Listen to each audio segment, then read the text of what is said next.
Namaste. Welcome to the Advaita channel. This last section of the Essence of the Ribhu Gita is rather short, so this won't be a long reading, but I will be back on Thursday to start a new book. So thank you for joining me, and we're starting at verse 98, which is page 19 of this printed book that you can find on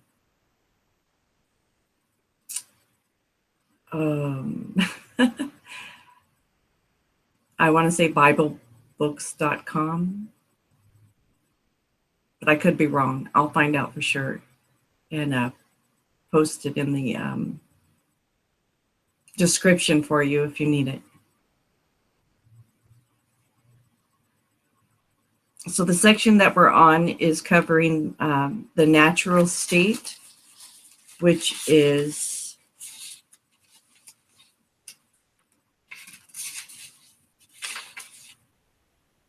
Sahaja Nishta.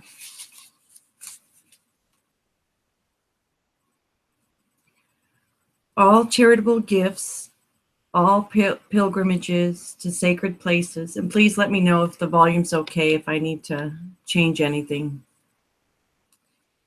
All charitable gifts, all pilgrimages to sacred places, all sorts of mantra japa and worship of diverse gods must be firmly given up in favor of steady practice of the teachings of this book only. Chapter 38, verse 24.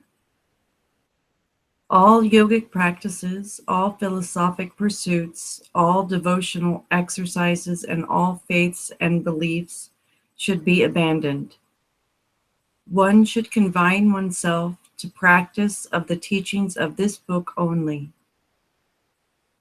Chapter 38, verse 25. And I apologize, I forgot to invoke the spirit of our masters, so I'm going to stop and do that. Om Namo Bhagavate Sri Ramana. Om Namo Bhagavate Sri Mujiji. Om Namo Bhagavate Sri Anantaji.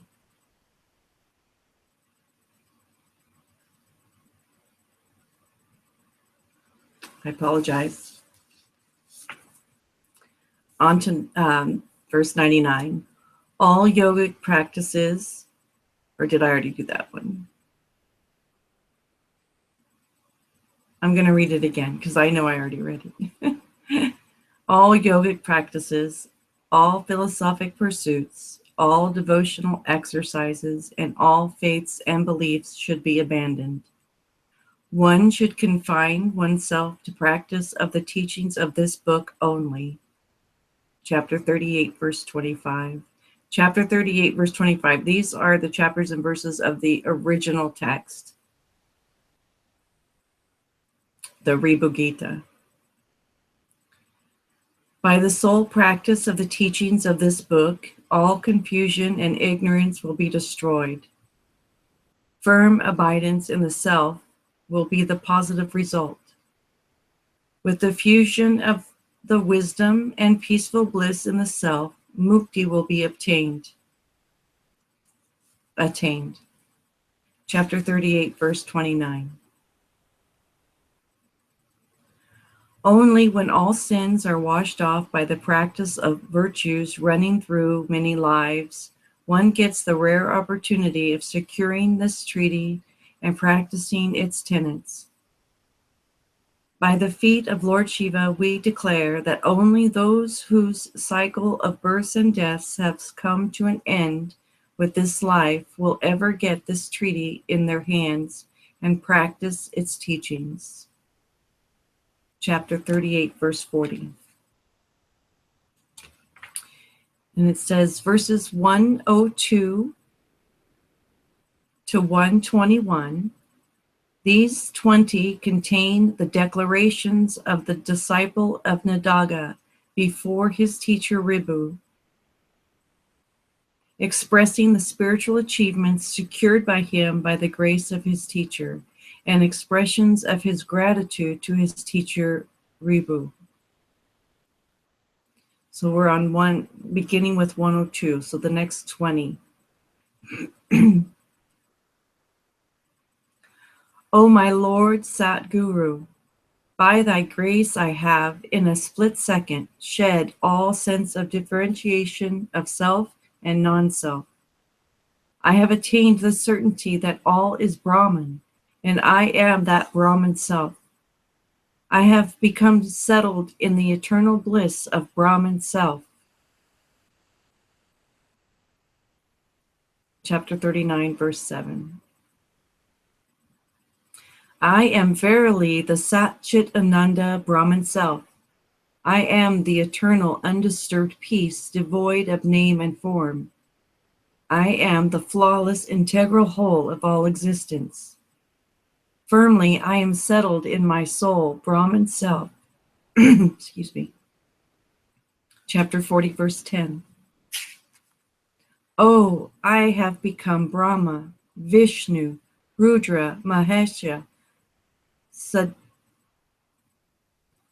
Sadashiva, Parameshwara, and his spouse Parvati, Vinayaka, Subramanya, cohorts of side hosts, which are Siva Ganas, and devotees of Lord Shiva, all rolled into one. Chapter 41, verse 15. I apologize, I have difficulty pronouncing some of the words and names.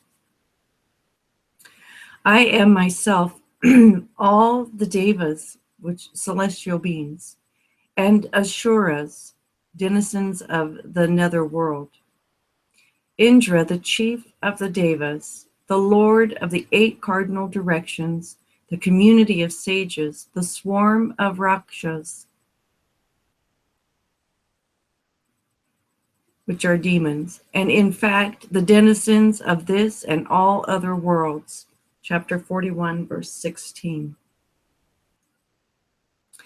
I have become the 5 elements,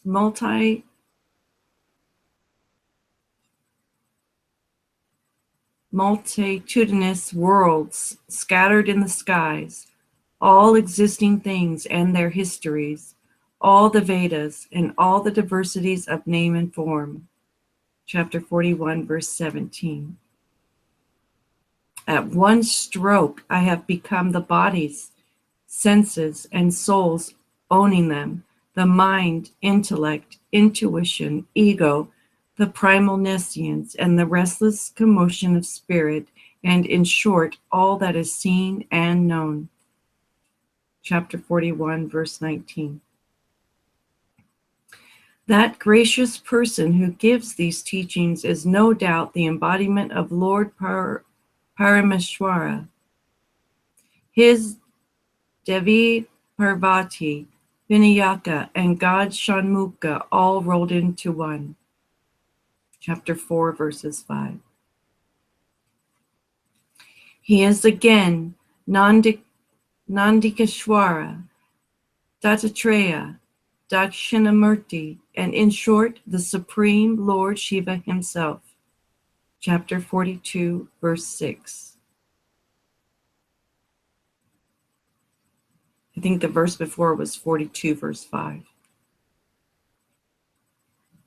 After being duly initiated into these teachings by the Satguru, the disciple must, as long as life lasts in him, provide his teacher liberally with money, food, clothing, and shelter and loving devotion. This is the sine qua non for the disciple's mukti. Chapter 43, verse 11. Further, he should adorn his forehead and body with vibhuti, sacred ash, in the prescribed manner, as this use of vibhuti alone will entitle him to Lord Shiva's grace, which removes all impediments to salvation. Chapter 43, verse 12. The habitual smearing of the body with vibhuti is called Pasupata vratam, austerity in devotion to Shiva. This practice quickens the attainment of self-knowledge. O Lord Satguru, by this practice I earned the merit for arriving at thy holy feet, which have led me to salvation. Chapter 43, verse 13.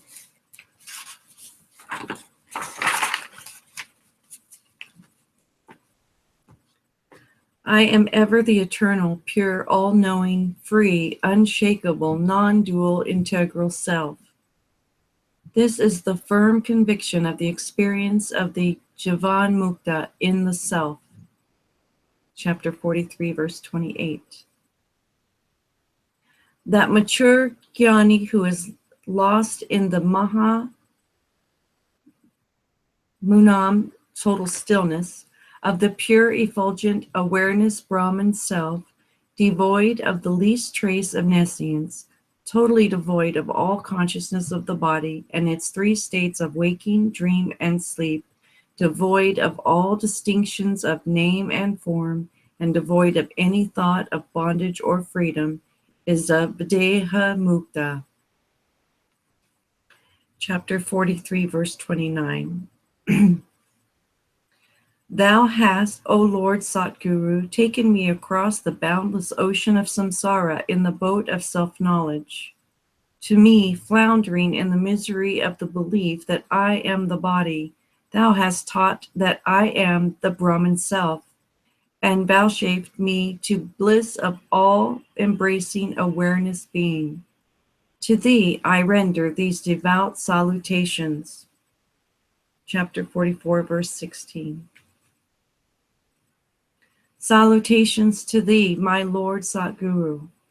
Thou hast destroyed my illusion that I am the body and that the world is apart from me and is real. Thou hast given me the experience of my own Brahman self. Thou hast destroyed my wrong belief that karma is the road to salvation, and showing that knowledge alone could make one free.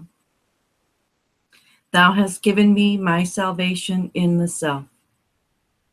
Chapter 44, verse 17. To that divine grace embodied, to that omnipresence beyond compare, to that Shiva self, Satguru, I render devout salutation. Chapter 44, verse 18. To that Satguru, excuse me, to that Satguru who is the core of myself, who destroyed my nescience by the gift of awareness self, to that embodiment of self-knowledge do I offer these salutations. Chapter 44, verse 19. Salutations to the Satguru who is the embodiment of undisturbed peace, without attributes, eternal purity, all-pervasive, infinite sky of consciousness and integral perfection. Chapter 44, verse 20. Note, the following verses, 120 and 121, contain Ribhu's exhortation to Nadaga. In reply to the words of Nadaga, Ribhu replies thus: O my son, you are now no doubt firmly settled in the bliss of Brahman self, having been freed from all illusion and nescience. All the same, as abundant precaution, until you attain Videha Mukti, you must assiduously practice continued abidance in the self. Chapter 44, verse 22. Aspirants of self-knowledge will find their success accelerated by practical bodily worship of Shiva. Living in a Shiva Kshetra, a neighborhood of Shiva temple, they should offer worship to Shiva Mahalingam, wearing the sacred vibhuti and rudraksha, which is a garland of a specified sort of beads, and repeating the name of Shiva with loving devotion. Chapter 44, verse 39. And this is 122, this is the benedictory verse offering salutations to Shiva self, and this is the end of the Essence of the Ribhu Gita. And so I've added 4 salutations to end the reading to this, and then that will be the end of this reading.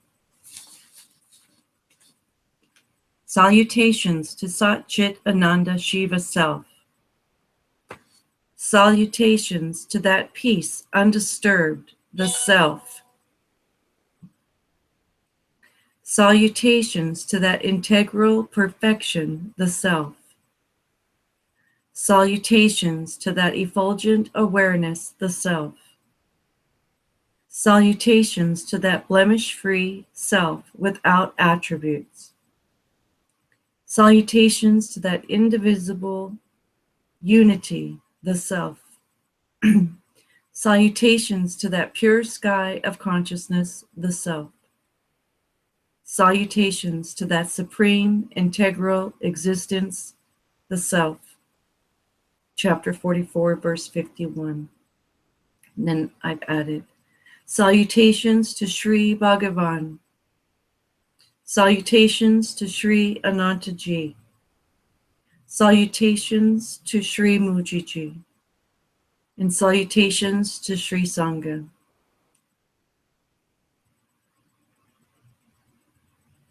Om Shanti Shanti Shanti.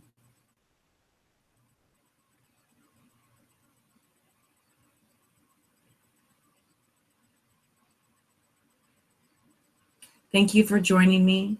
I look forward to reading to you again on Thursday, Big Friday morning, India time at 10:30.